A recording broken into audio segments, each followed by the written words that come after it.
Bienvenue dans nos previews saison 2024-2025. Vous voulez tout savoir sur l'année à venir? Construire votre nouvelle équipe sur NCAA 25, TTP est là pour vous.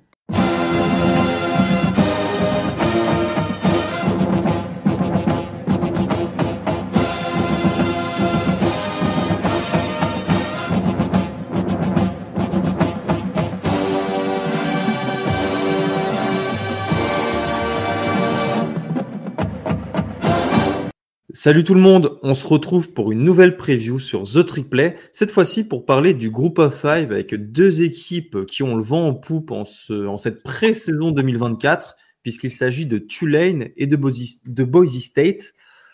Je suis aujourd'hui accompagné par Maxence. Alors Maxence, salut, je vais te laisser te présenter après, mais je pense que les gens te connaissent sur Twitter. Voilà. Moi c'est Maxence, @missile1 sur Twitter. Donc Fan du Group of Five en particulier. Gros fan de Florida, de Central Florida, les Knights. Donc forcément, on a beaucoup suivi le Group of Five, même si on les a quittés il y a un an. Mais du coup, il y a quand même j'ai quand même une appétence pour le Group of Five et les belles histoires. Et je pense que les deux programmes qu'on va présenter aujourd'hui peuvent être de belles histoires cette saison en 2024. Parce que Boise State est la belle histoire depuis 20 ans. C'est une super puissance du Group of Five maintenant. C'est le plus grand programme de Group of Five de ces 25 dernières années.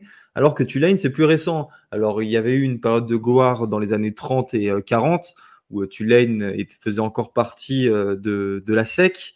Mais les 100 années suivantes, un petit peu moins, avaient été bien moins florissantes jusqu'à cette fameuse saison 2022 où la Green Wave a battu USC. Ouais. D'ailleurs, avec Tulane que nous allons commencer cette preview. Alors, si vous ne connaissez pas Tulane, c'est un programme qui est basé dans la ville de la Nouvelle-Orléans en Louisiane, pas très loin de LSU. La Green Wave joue en American Athletic Conference, l'AAC et non pas l'ACC, au Yulman Stadium. Stade très sympa d'ailleurs. Il n'est pas très grand, il fait quoi, 40 000 places, mais il est en beau milieu de la ville de New Orleans et j'aime beaucoup son style. Il est assez avec atypique. ses couleurs, tu vois. Enfin, c'est ça. Ouais. Dans la ville, tu as la skyline derrière, tu as les couleurs vertes et bleues qui rendent le programme assez unique. Ce sont des couleurs qu'on ne retrouve pas dans les autres programmes. Les uniformes sont très jolis. Ça fait Tulane, en fait, un programme très populaire en France, j'ai l'impression. Enfin, dans notre sphère de fans de college football. Ouais, je pense que c'est les uniformes et les Français aiment bien tout ce qui vient de la Nouvelle-Orléans. Je pense qu'il y a un petit truc aussi comme ça. Je sais qu'en NFL, il y a pas mal de Français qui aiment bien suivre les Saints, notamment à la Nouvelle-Orléans. Donc il y a peut-être un peu ça aussi qui joue. L'héritage français un peu peut-être dans la région. Mais en tout cas, c'est un programme qui est sympa et pour ceux qui ont College Football 25, ça peut être une idée de dynastie à faire parce que les uniformes sont top, le stade est top et tu es dans une région qui est top, hein, le South East pour le recrutement, on va en parler après, mais du coup, tu peux bricoler des belles petites équipes. On peut dire que Tulane a bien bricolé ces dernières années, Maxence. Évidemment, il y a cette saison 2022 avec la victoire en conf et le Cotton Bowl face à USC, j'en avais parlé. Victoire en conférence contre UCF d'ailleurs, ils avaient gagné contre les Knights. Et c'était la dernière saison avec les Powerhouse Central Florida, Cincinnati et Houston. Donc c'est pour ça qu'en 2023, après avoir gagné le Cotton Bowl contre USC, avec le départ de Central Florida, Cincinnati, Houston, moi je voyais vraiment Tulane autoroute vers le titre de conférence. Et qu'est-ce qui s'est passé en 2023 ? Ça s'est pas passé exactement comme prévu. Il y a eu un gros match contre Ole Miss en début de saison qui avait été vraiment attendu. Défaite, mais défaite vraiment sur la fin de match, hein, dans le 4e quart-temps. Après, on a roulé sur la conférence. On est arrivé en finale contre SMU. Et là, je sais pas ce qui s'est passé. L'équipe a complètement craqué. Très mauvais match de Michael Pratt, le quarterback star du programme. Ça perd contre SMU et puis derrière, ce qui arrive souvent dans les groupes of five qui marchent bien, avant le bowl, il y a le coaching carousel qui se met en place. On en reviendra un petit peu après et on arrive sans son staff avec le QB du coup qui se prépare pour la draft, donc il n'ira pas jouer contre Virginia Tech au Military Bowl. Et donc on termine avec un bilan à 11 victoires, 3 défaites, avec 2 défaites en fin de saison. Et ils ont un peu tout lâché sur ce match d'American Conference pour la conférence, parce que s'ils gagnaient, c'était certainement un bowl du Nouvel An, encore. Et ouais, fin de saison un peu bizarre du côté de la Nouvelle-Orléans. Mais ça n'empêche pas que pour la première fois de l'histoire du programme, Tulane était à plus de 10 victoires 2 saisons d'affilée. Et ce sont le genre de statistiques que l'on voit plus dans les gros programmes du Power 5, mais qui sont en fait relativement assez rares quand tu ne t'appelles pas Boise State dans le groupe of 5. Ouais, ça compte dans l'histoire d'un programme. Tu fais deux saisons de suite à 10 victoires, ça compte en college football. Mais ouais, on les attendait en New York 6, ils n'y sont pas allés, et du coup, il y a eu beaucoup de changements. Puisque le head coach, on va en parler un petit peu, Willie Fritz, qui était un peu l'architecte du renouveau de Tulane, qui était arrivé il y a 6 ans de ça à peu près, je crois, si je dis pas de bêtises, qui a fait pas mal d'années et qui part pour Houston, donc pour la Big 12. Question, est-ce que c'est un lateral move? Un lateral move je sais pas c'est quoi un lateral move. Il est pas parti pour mieux. Houston en Big 12. Est-ce qu'il vaut mieux mettre une top team de Group of 5 ou une équipe qui va batailler peut-être le salaire? Je sais pas s'il est pas forcément parti pour mieux, tu vois. Ouais. Moi, je sais pas s'il est forcément parti pour mieux, mais en tout cas, ma question du lateral move. Est-ce que surtout que Willie Fritz avait une bonne cote, on en parlait à Georgia Tech dans mes souvenirs. C'est vrai que moi, ça m'a plutôt étonné. Après, il y a un potentiel dingue à Houston, mais là encore, faut construire. Tu as des fans qui sont pas forcément au rendez-vous encore, mais c'est vrai que c'est un défi intéressant pour un coach. Et t'es dans une Power 5, donc plus facile d'accéder aux playoffs. On sait avec le nouveau format, machin, peut-être ça dans un coin de sa tête, il se dit si j'arrive à construire quelque chose, ça peut être beau. L'offensive coordinator Chad Nagel, il est parti pour LSU avant le bowl aussi. Et le defensive coordinator Shield Wood, il a suivi Willie Fritz. Donc en fait, les 3 têtes pensantes de Tulane, hop, ça part. Et on a décidé d'aller chercher un nouveau coach qui entraînait Troy depuis 2 saisons, les Trojans de Troy en Alabama, John Sumrall, qui est arrivé avec son coordinateur offensif et son coordinateur défensif, Joe Craddock et Greg Gasparato. J'adore le mouvement. Ouais, c'est bien. J'adore parce que avant d'arriver à Troy, il était assistant coach du côté de Kentucky, et en fait, en 2 saisons, il remporte 2 fois la Sun Belt, si je dis pas de bêtises. C'est ça. Un bilan de 23 victoires et 4 défaites en 2 saisons avec un programme comme Troy qui nous a quand même pas habitués à rouler sur la conférence. Ouais. C'est un bilan qui est quand même très très bon, et je trouve que c'est dans la lignée de ce programme, de ce que fait ce programme de Tulane. Tu vas chercher un coach qui monte, un coach qui a besoin de progresser. Dans quelques années, tu penses comme moi, on sait très bien qu'il ira dans un gros programme. Johnson en tout cas, il a la trajectoire. Il vient avec Sega. Enfin, excuse-moi, il vient avec ses gars, et je trouve que c'est bien aussi de venir avec tes gars. Et en plus, c'est intéressant ce coach parce que Troy, c'était vraiment une défense très agressive, beaucoup de pics. L'attaque n'était pas incroyable, mais elle marchait bien. Et en fait, on se rend compte que Tulane, c'était un petit peu ça en 2023. C'était une bonne attaque avec Michael Pratt qui dirigeait ça. Mais c'était en défense que ça se passait pour Tulane, qui était là. Une des meilleures défenses du pays, 95 yards à la course encaissés par match. On encaisse moins de 100 yards à la course l'année dernière du côté de Tulane, ce qui les mettait dans le top 10. Et avec John Sumrall, qui est un ancien linebacker, on risque d'avoir encore cette identité. Donc c'est bien du côté du directeur athlétique de Tulane, puisqu'on change pas tout. En fait, on prend un profil qui va bien matcher à Tulane. Je suis complètement d'accord. Et puis, voilà, programme avec de la hype, coach avec de la hype. En général, ça fait bon ménage. 2 bonnes saisons, même si 2023 n'a pas fini comme ils aimeraient, mais quand même. Donc, il y a de quoi faire. Ça reste très bien pour un programme comme Tulane, dont on va dire la hype et le bon niveau est très récent. Fallait pas tout changer parce qu'en général, c'est parfois, moi, de ma jeune expérience en college football, c'est l'erreur qui est faite parmi les programmes du Group of Five. C'est tu fais 2 saisons de malade, tu perds ton coach forcément qui va dans un bon programme du Power 5 ou du Power 4 aujourd'hui, et toi tu nommes un nouveau head coach, un nom, un mec qui n'avait pas d'emploi encore l'année précédente, et en général ça fait un peu des saisons gueule de bois. Et moi je trouve ça très intelligent, voilà, d'être allé chercher ce personnage qui a ajouté de la continuité. Ouais. En ce qui concerne la classe de recrutement, Maxence, on est sur la 67e classe de recrutement du pays, la troisième dans sa la conférence. troisième de la conférence. Il n'y a pas de joueur du top 250, mais bon, Ça, c'est normal. Quand tu es dans le groupe of 5, c'est normal. Hein. C'est très rare d'aller chercher des joueurs comme ça. Tu as quand même 2 4 étoiles et tout le reste, c'est du 3 étoiles. Ça a beaucoup recruté sur la ligne offensive, on en reviendra, et sur les defensive backs. Et les joueurs viennent tous du Southeast. Hein. Ça vient de Louisiane, ça vient de Floride, ça vient de Mississippi. Grosso modo, c'est des mecs qui sont scoutés par les équipes de la SEC, mais qu'ils y vont pas. Et Tulane, ils arrivent derrière, ils disent ouais, tu peux venir chez nous, t'inquiète, tu auras du temps de jeu chez nous rapidement, et puis tu restes dans le coin. Donc c'est un peu comme ça que ça fonctionne à Tulane. Au niveau des transferts, 48e classe, une bonne classe, ma foi, la deuxième de la conférence avec 1 4 étoiles et 21 3 étoiles. Ouais, on va en parler du 4 étoiles.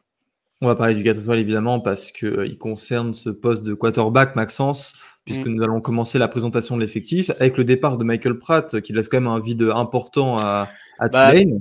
Il est remplacé par un joueur talentueux. Ouais, le meilleur QB de ton histoire, en tout cas ton histoire récente qui part, il a été drafté par les Packers notamment. Tu vas chercher Ty Thompson, ancien 4 étoiles. Alors j'ai lu un peu de tout sur le site de recrutement, 4 étoiles, 5 étoiles selon les scouts. Le consensus c'est plutôt 4 étoiles. Il était à Oregon. À Oregon, il y avait Bonix. Bonix est parti, Ty Thompson s'est dit je vais peut-être pouvoir être titulaire, puis Dylan Gabriel est arrivé. Donc il s'est mis sur le portail et Tulane a gagné le gros lot. Et il y aura une belle bataille, parce que c'est pas encore sûr, à l'heure où on fait cette preview, c'est pas encore sûr de qui sera le QB1. Je lisais un peu quelques articles. Il y a une discussion avec Kai Horton, qui a remplacé Pratt en fin d'année sur le bowl contre Virginia Tech. Horton, qui a fait un aller-retour d'ailleurs sur le portail des transferts, qui finalement est resté. Donc s'il est resté, c'est peut-être que on lui a dit qu'il y aurait une vraie bataille pour le poste de titulaire. Mais c'est quand même, on pense quand même que c'est Ty Thompson qui sera le titulaire fin août pour Tulane. Et c'est 2 joueurs juniors, donc peut-être 2 saisons à venir au sein du programme pour l'un ou l'autre en tant que titulaire. Comment sera son supporting cast, notamment au poste des receveurs? Parce que là, je vois un nom quand même assez connu, Mario Williams. Ouais, tu peux en parler un petit peu si tu veux, Mario Williams. Oh, Mario Williams, ancienne belle recrue d'Oklahoma qui avait suivi Lincoln Riley à USC, mais il n'avait pas eu la production, on va dire, attendue parce que c'est 300 yards, un truc comme ça, c'est la dernière saison, c'est pas fou pour un joueur de son calibre. Après, quand tu connais la concurrence dans ces 2 programmes au poste de receveur, c'est pas parce qu'il n'était pas assez bon, c'est parce que les autres étaient meilleurs que lui, et je pense qu'il n'y a pas de honte à ça. Maintenant, la réalité est qu'il a rejoint Tulane, mais il y a un autre nom. Il vient remplacer quand même un joueur qui avait fait une très très belle saison, c'est Chris Brazel, qui était à 711 yards en 2023, qui est parti à Tennessee. Je pense qu'on peut être sur une breakout season. Surtout que Ty Thompson lance assez bien, et c'est le genre de joueur dont on parlera pour la NFL.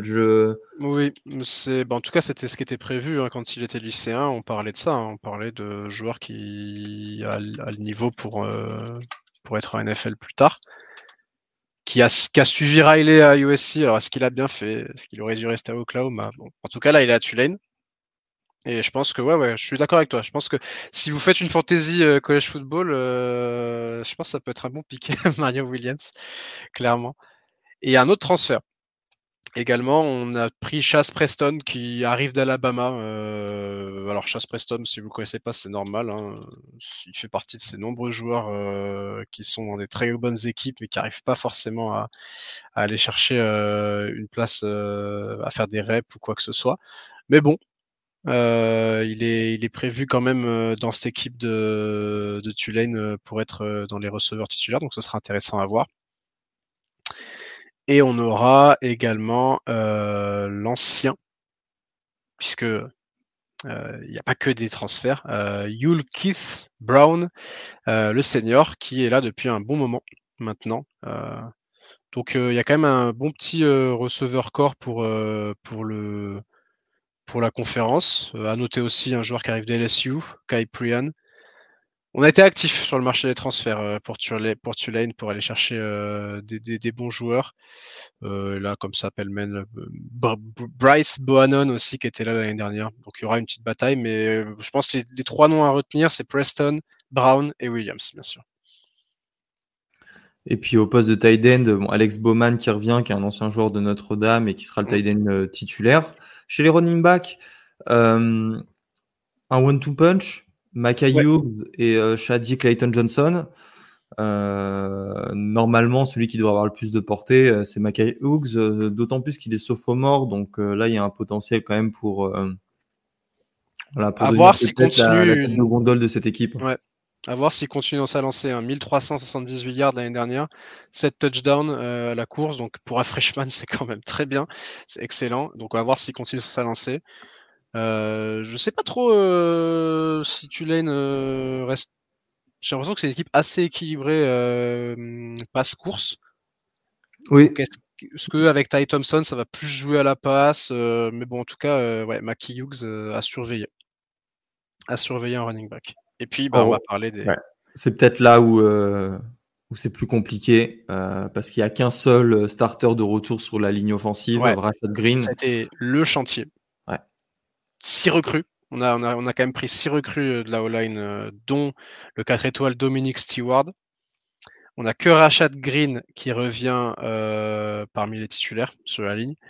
Et on a, avec le portail des transferts, on est allé chercher Vincent Murphy de Western Kentucky et Derrick Graham de Texas A&M. Donc c'est une O-line new look pour Tulane, avec des joueurs aussi comme Josh Remetich, Shadre Hurts, qui n'étaient pas titulaires l'année dernière et qui vont l'être cette année. Et on sait à quel point la O-line est importante en foot américain, donc à voir comment ça va se développer. Mais c'est le point de tension, j'ai envie de dire, de cette attaque. Quant à la défense contre la course avait été très bonne l'an dernier. Je m'en souviens qu'elle avait bien contenu Quinton Jenkins d'Ole Miss lors du premier match de la saison. C'était le premier ou le deuxième, c'est pas important. Ouais, je crois que c'était plus le deuxième, ouais. Parce qu'ils perdent 2 titulaires, mais il reste Patrick Jenkins. Alors, est-ce que tu peux me parler de Patrick Jenkins? C'est, on va dire, l'encre de cette... Ouais, c'est l'encre de la ligne défensive. C'est un defensive tackle, donc le joueur qui est au milieu de la ligne défensive, qui est considéré comme un des meilleurs défenseurs contre la course de la conférence, tout simplement. Donc le fait qu'il soit encore là et qu'il n'ait pas transfert, c'est un plus, forcément. Et il sera accompagné de Eric X, qui sera, si je ne dis pas de bêtises, qui sera nose tackle. Donc au centre aussi de la D-line. Puis sur les côtés, on va avoir Matthew Fobbs-White, Angelo Anderson et Adi Huntington de Kent State. Alors je pense pas, on va pas s'attarder dessus. Ouais, c'est pas des noms très ronflants. Juste ce qu'il faut retenir, c'est que ça a été une défense qui prenait moins de 100 yards à la course. Donc ça veut dire que niveau D-line, on est présent. Mais on est aussi présent sur les linebackers, puisque je vais te laisser en parler. Au final, c'est toujours important de voir les squads, les squads du coach, j'ai envie de dire. Je me demande même si il y aura un coach de linebacker ou si c'est pas Summerall qui s'en occupera personnellement. Mais c'est certain que ça devrait progresser avec Jesus Machado et Tyler Cruz. 183 plaquages à eux deux l'an dernier. Ce sera la force de cette défense parce que déjà il y a ces 2 joueurs de retour et parce que tu as leur head coach qui est un ancien linebacker. on peut pas en dire autant des DB, Ouais. qui offrent beaucoup moins de certitude que la ligne défensive et celle des linebackers, parce qu'il y a eu beaucoup de départs à l'intersaison. Ouais, il y a eu énormément de départs sur le portail des transferts, notamment. Et du coup, on a il y a un starter qui revient notamment dans le backfield, c'est Bailey Despany, qui était le 3e meilleur plaqueur de son équipe en 2023. Donc il est de retour et il va être accompagné de Caleb Rancho, qui arrive de Troy, donc ses coachs le connaissent, Jalen Geiger qui arrive de Kentucky, et Lou Tylery qui bouge pas d'état, mais juste d'équipe. Il était à Louisiana Monroe. Et Lou Tylery devrait être le cornerback 1, alors que Jalen Geiger devrait accompagner Despany derrière. Et aussi, sur le defensive back, on a la meilleure recrue de l'histoire de Tulane, le cornerback Jaden Lewis, qui arrive de l'Alabama et qui est la recrue lycéenne la mieux classée de l'histoire de Tulane. Est-ce qu'on va le voir beaucoup pour sa première saison en tant que freshman? C'est quasiment Peut-être. sûr, sinon il transfère. Donc, Ouais. On le verra. Est-ce qu'il va réussir à avoir un poste de cornerback 1? Sans doute pas, mais je pense en cornerback 3 par exemple, voire même peut-être cornerback 2 au cours de la saison, c'est possible parce que moi, c'est un 4 étoiles quand même. Donc, je pense qu'il aura ce poste en cours de saison parce que justement, on va venir au calendrier, mais le début de calendrier est assez compliqué. Bon, ouais. en première semaine, ils affrontent, si je dis pas de bêtises, Southeastern Louisiana, mais lors des Southeastern Louisiana, ça devrait aller. C'est après que ça se corse. Là, il Kansas commence fort. State, ils accueillent Kansas State et se déplacent à Oklahoma. Ça sera très très compliqué à avoir qu'une victoire sur les deux serait presque un exploit, j'ai envie de dire, mais un exploit même parce que Kansas State aura une très bonne équipe cette année encore. Et après, bah là, on part sur le calendrier On a un la petit conférence match américaine. contre les Ragin Cajuns de Louisiane. UCF après. Ouais, USF. USF, pardon. Ouais, attention, hein, c'est Ne les jamais anciens se tromper. rivaux. South Après, Florida ouais, avec. c'est classique. Tu vois, ça, c'est un duel pour les cornerbacks de Tulane. Parce que USF joue avec l'ancien coordinateur offensif de Tennessee. Mhm. Alex Golèche, qui lui aime bien lancer la balle, ça sera avec évidemment le match contre Oklahoma, deux bons tests pour cette secondary. Ouais, c'est clair. Ce sera un gros test. Ensuite, on va se déplacer à UAB, c'est dans l'Alabama. Réception de Rice. On se déplace à North Texas. Puis à Charlotte. Réception de Temple. Et puis on arrive à la mi-novembre. On va se déplacer chez Navy. Et ensuite, réception de Memphis pour le week-end de Thanksgiving, qui sera un match à ne pas louper, là aussi, entre deux des gros Favoris, programmes. Ouais. Deux programmes en fait qui jouent la qualification en playoff cette année. Ouais, parce qu'on rappelle 12 équipes qui iront en playoff, et parmi ces 12, il y aura le meilleur vainqueur du Group of Five, le vainqueur du Group of Five le mieux classé parmi les conférences de Group of Five. Donc ça va se bastonner sévère pour gagner l'américaine déjà. Et puis derrière, pour avoir un bon bilan, pour être choisi par le comité. Donc ouais, ce sera intéressant à voir. Donc ça, voilà, on est d'accord. Les Memphis, Tulane fait partie des favoris de la conférence avec Memphis et UTSA. Toi, Ouais. comment tu vois la saison? Quel serait ton pronostic et si tu peux nous l'expliquer? Il y a deux gros tests contre Kansas et Oklahoma. Je pense que c'est à ce moment-là qu'on va voir un peu de quel bois ils sont faits. S'ils arrivent à prendre un de ces deux matchs, franchement, ce serait très fort. Oklahoma, j'y crois pas, c'est à l'extérieur, ça va être compliqué. Kansas State à la maison, ce sera un peu plus difficile, sera un peu moins difficile, mais bon, j'y crois pas non plus. Je pense que ça va être à 2-2 quand on va finir les matchs hors conférence. Ils évitent UTSA, ils évitent quelques bonnes équipes de l'américaine, et surtout, ils reçoivent South Florida et Memphis à la maison. Donc, je pense qu'ils peuvent vraiment arriver invaincus en finale de conférence, invaincus au niveau des matchs de conférence. Ouais, je pense qu'on va les retrouver en finale de conférence. Je les vois à 10 victoires et 2 défaites. Ça, pour moi, c'est leur plafond. Les 2 défaites contre Kansas State et Oklahoma. Et le plancher serait autour de 8. Ça va peut-être perdre contre Memphis. Ça va peut-être perdre contre South Florida. Ça perdra peut-être contre les deux. Mais ouais. 10-2 ou 8-4. Pour moi, on est dans ces eaux-là. Et si tu remportes l'American en étant en 10-2, bah, peut-être que tu seras la 12e équipe du College Football Playoff. J'ai envie de dire que tout dépendra de l'équipe que nous allons présenter dans quelques minutes. Ouais. Moi, je vois un bilan à 9 victoires et 3 défaites. J'aime beaucoup ce qu'ils ont fait avec ce coaching staff qui arrive, avec ce quarterback très talentueux. T'as un effectif, même s'il y a eu des départs importants, hein, Michael Pratt, Ainsworth, Jaquan Jackson, Darius Hodge, etc. Tu continues d'avoir un effectif pléthorique et talentueux, ce qui n'est pas forcément le cas de toutes les équipes du groupe of five. Tu as une certaine stabilité qui me fait dire que Tulane sera complètement dans la course pour ce spot en playoff. Maintenant, tu as une autre équipe qui pourrait leur damer le pion, c'est Boise State. Alors, de Boise State, les Broncos, vous connaissez, c'est le Blue Turf, la pelouse bleue qui te donne envie de vomir quand tu regardes les matchs. On s'y habitue.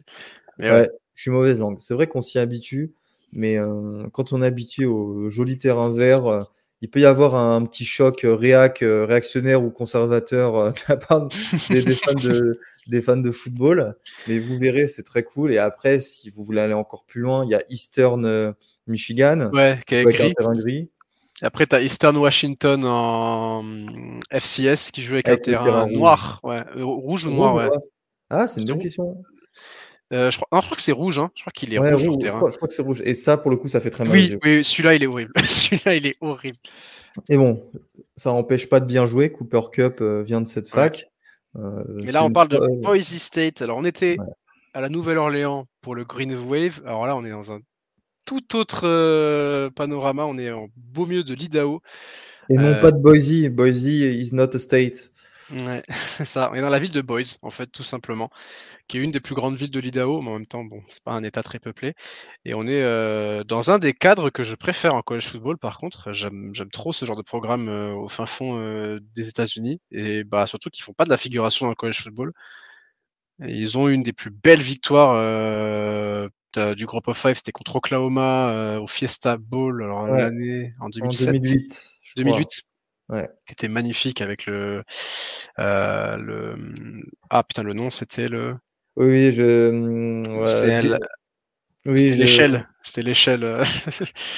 Enfin, bon, bref, c'est un D'ailleurs, Ryan et Guillaume l'ont commenté sur notre chaîne YouTube. Vous pouvez aller voir le match dans la playlist, les matchs commentés par The Trick Play. Ouais, le Fiesta Bowl, c'est ça, de 2007. Avec, le Tostitos Bowl, c'était l'ancien nom du Fiesta Bowl. Ouais, c'est ça, exactement. Et le Statue of Liberty Play, voilà, c'est bon. Statue of Liberty, bien sûr. Allez voir, si vous n'avez pas vu ce play, tapez Statue of Liberty Boise State. Vous allez péter votre crâne. C'est un play mythique. C'est l'un des jeux emblématiques du college football. Mais c'était il y a longtemps. Et tu vas nous parler de la saison 2023 où on n'a pas retrouvé Oklahoma au Fiesta Bowl. Non, ça s'est pas fini face à Oklahoma. Alors, ça a été un début de saison historiquement mauvais pour un programme, vous l'avez compris, comme Boise State, qui nous avait habitués à la victoire maintenant depuis une vingtaine d'années. Et on pensait, après ce début de saison, à 5-5 en novembre, que ce serait un long chemin de croix. Mais Andy Avalos, le coordinateur, pas le coordinateur offensif, c'était coordinateur défensif d'Oregon, mais là, le head coach de Boise State, a été viré et a été remplacé par le coordinateur défensif Spencer Danielson. Faut croire que ça a été la bonne décision, puisque Boise State a enchaîné 4 victoires à la suite, dont celle en finale de conférence face à UNLV 44-20 pour remporter encore une fois la Mountain West. Bon, il a fallu comme une défaite en bowl face à UCLA lors du LA Bowl d'une vingtaine de points aussi.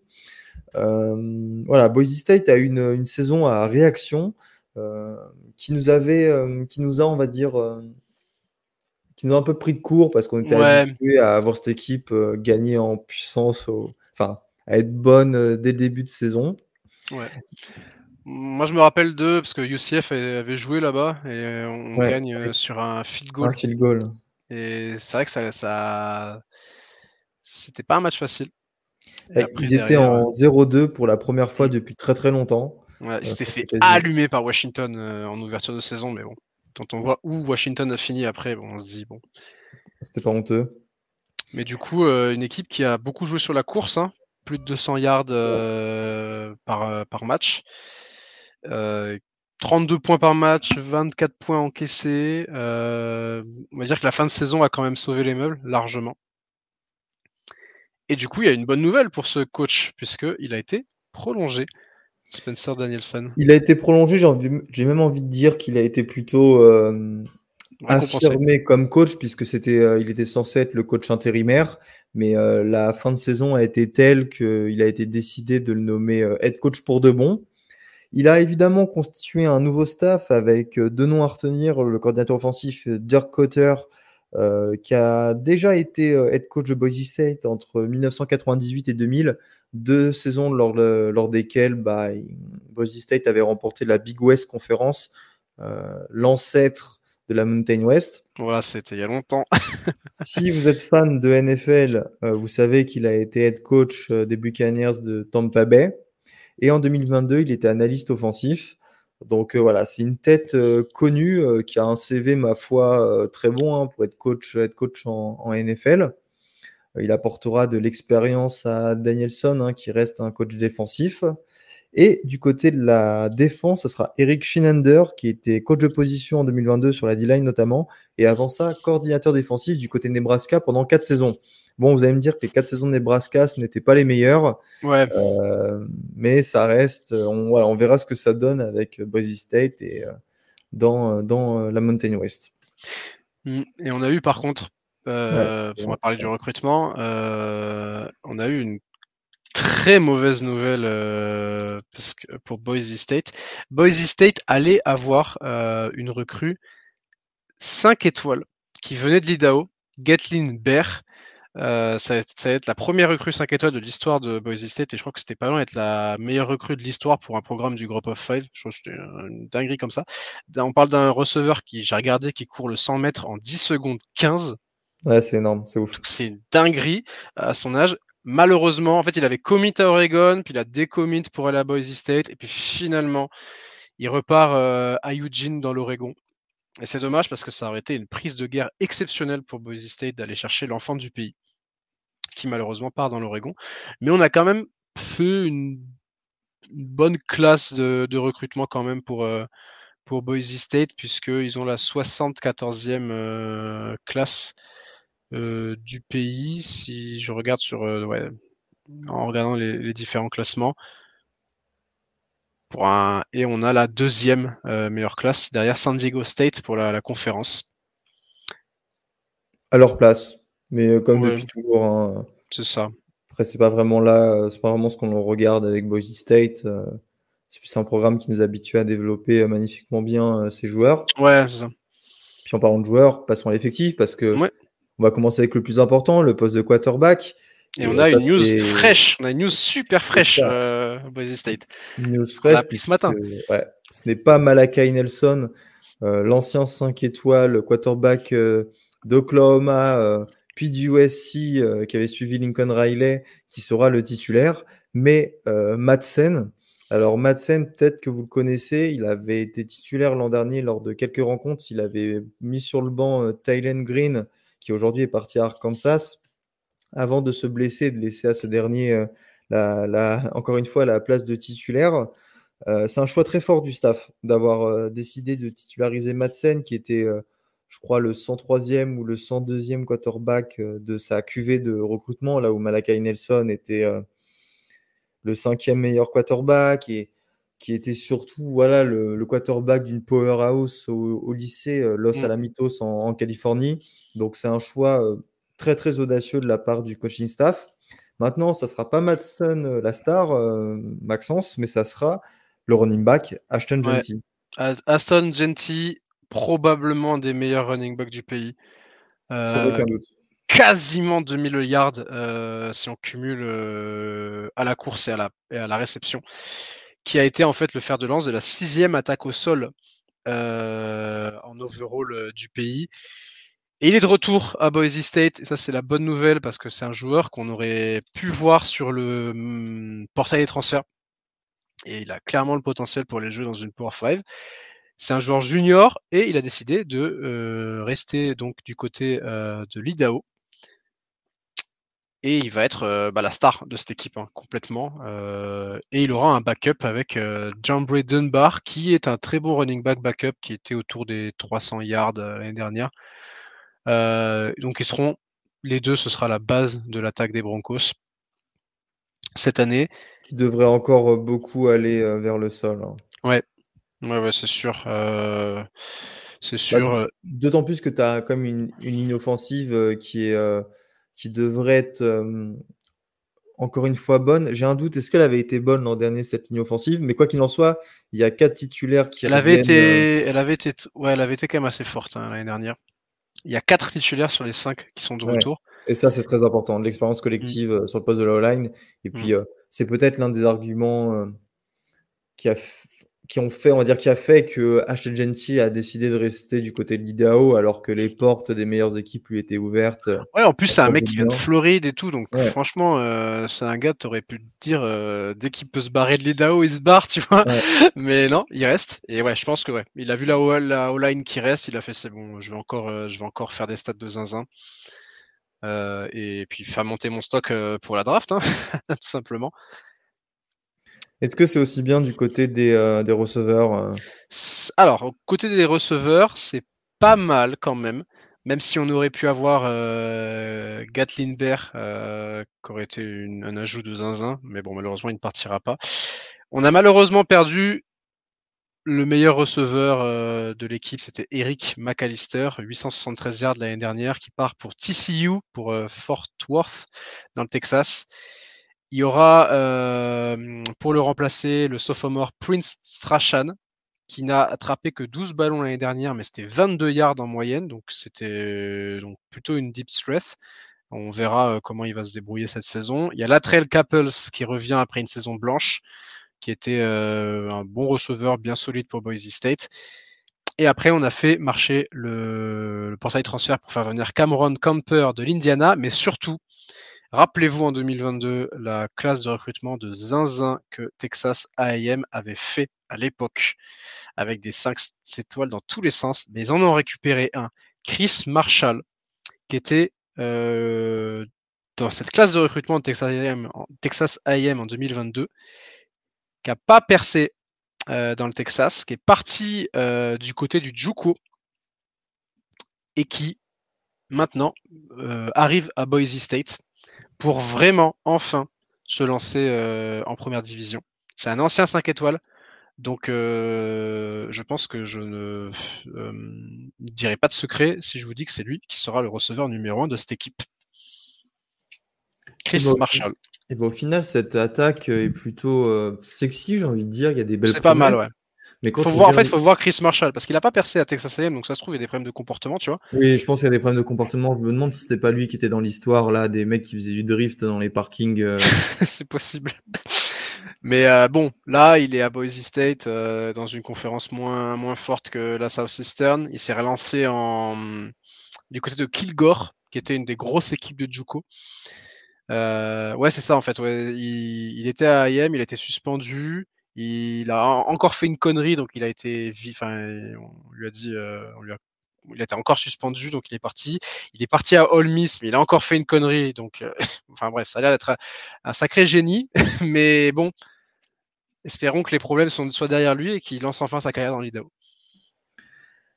Et aussi du côté de la défense, ça me paraît tout aussi prometteur, à commencer par cette ligne défensive dont le pass rush était bon l'an dernier avec Ahmed Hassanain. Ouais, 12 sacs. J'allais dire, non, c'est pas un gardien de la Révolution ou un Mola. Oui, c'est vrai. Mais c'est un gardien de la ligne défensive, ça c'est clair. Il est pas mal. Il est très fort et avec Jaden Virgin Morgan de l'autre côté, on a une bonne défense contre la course pour Boise State. C'est toujours la base, moi je trouve. J'ai toujours préféré avoir une grosse défense devant. si tu me dis de choisir, je me dis la ligne défensive c'est tellement important et je pense qu'ils ont quand même des bons joueurs et ils reviennent, donc c'est essentiel. Et je crois qu'il y a quasiment tous les titulaires de toute façon qui reviennent en défense parce que j'avais noté qu'il y avait 8 titulaires qui revenaient cette année en défense, donc c'est énorme. Et tu vas parler un petit peu du groupe de linebackers. Avec le retour d'Andrew Simpson et de Marco Notairaini, décidément, il y a un pipeline qui vient d'Iran qui est, qui est assez impressionnant. Non, j'arrête, ça devient lourd. Ils auront remplacé DJ Schramm, qui était leader de la défense, mais ça restera un très bon corps de linebacker. Là où c'est peut-être encore mieux, c'est chez les DB avec Tubner, Robinson, Oladipo pour les safety et pour les corners, Markel Reed et Amarion McCoy. J'adore ce blaze.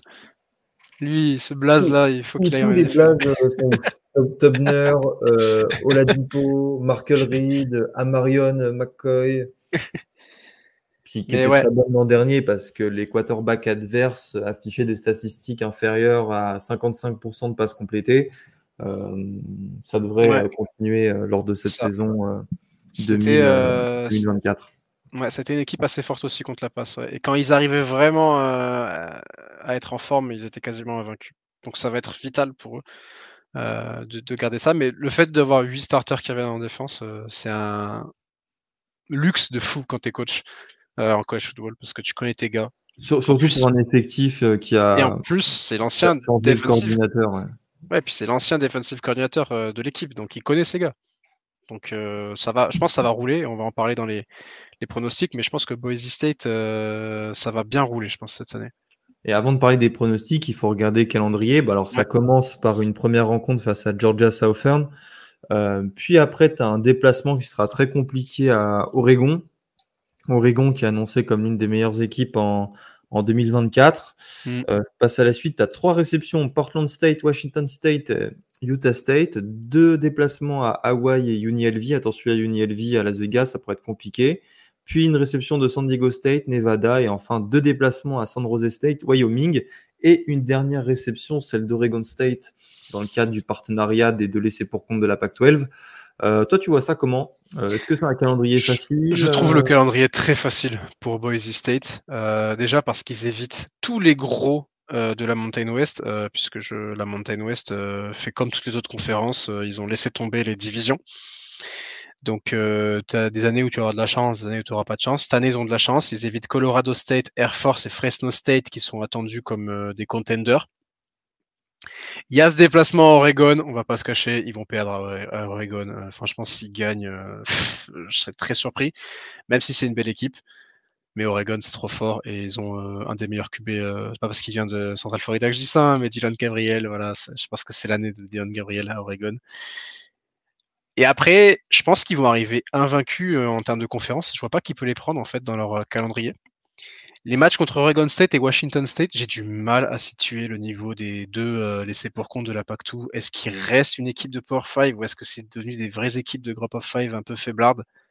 On va voir. S'ils arrivent à battre les 2 équipes, ça va compter pour le comité. Oui, c'est sûr. Donc je pense que 11 victoires, 1 défaite, c'est le plafond. Et le plancher, il est à 9 victoires, 3 défaites. Moi, je les vois tout gagner à part Oregon. Je les vois à 11-1. 11-1, tu arrives en finale de conférence. Tu te tapes contre, je sais pas, Fresno State ou Air Force. Et si tu gagnes, tu vas toquer à la porte du comité et tu vas leur dire qu'il y aura un match du playoff qui va se jouer au fin fond de l'Idaho sur un turf bleu dégueulasse. Voilà. Tout simplement. Alors ça serait sympa. Dans le froid. Ouais, en décembre en plus, parce que c'est à la mi-décembre et tout. Oh, et bon courage à l'équipe qui va aller se taper un match là-bas. Ça fait partie des incongruités. L'équipe de Floride ou du sud des États-Unis qui va aller jouer sous moins 15 degrés. Ouais, 11-1. Ouais, moi je partirais sur un 10-2, tu vois, histoire de tempérer le truc, mais ouais, c'est 10-2 ou 11-1 et tout autre résultat sera une saison ratée. J'ai l'impression que les planètes s'alignent pour eux.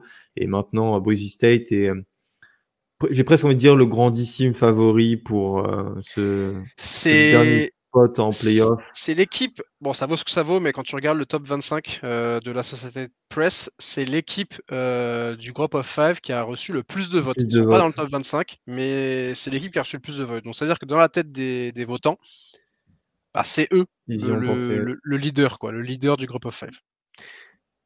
Donc, Voilà, je pense que on a tout dit maintenant sur ces deux équipes. C'était une preview assez longue, mais il me semble nécessaire pour comprendre deux programmes qui feront l'actualité de la saison 2024 de College Football. N'hésitez surtout pas à nous poser des questions en commentaire si vous en avez et à vous abonner à @missile1 sur Twitter, qui est un aficionados du College Football et plus particulièrement du Group of Five, mais ça serait pour moi méchant et trop restrictif de le restreindre au Group of Five parce qu'il parle de toutes les deux conférences. Maintenant c'est bon, on est en Power 5. Power 4. Faut qu'on arrête avec oui, c'est vrai, c'est Power 4 maintenant. Faut qu'on s'habitue à Power 4. Ouais, puis en vrai, je parle pas que de college football, mais ouais. Non, t'es fan du Castres Olympique et moi je suis fan du Stade Français. Je crois qu'on s'affronte bientôt là en match de pré-saison. De match de pré-saison, ouais, c'est vrai. Et ouais, qu'est-ce que tu veux. Voilà, c'était la preview de Rory Cocotte. Bon bref. Ouais, c'est ça, exactement. On vous laisse sur Rory Cocotte. Et merci à tous d'avoir écouté cet épisode et on se dit à la prochaine pour de nouvelles previews sur The Trick Play. Salut à tous. À la prochaine, au revoir.